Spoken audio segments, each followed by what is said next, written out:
Zdravo, moje ime je Tinkara. V prostem času rada poprimem za oprimke in plezam. Zato se še posebej veselim, da bom spoznala našo najboljšo plezalko Mino Markovič.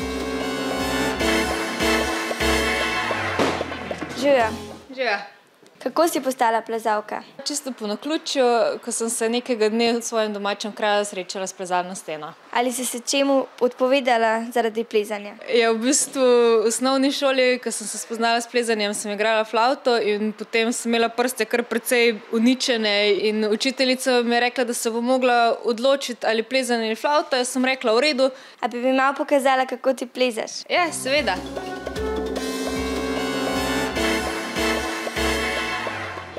Te je kdaj bilo strah med plezanjem? Kdaj me je bilo, kdaj pa me tudi še zmerom, če dolgo časa ne plezam kakšnih daljših smeri.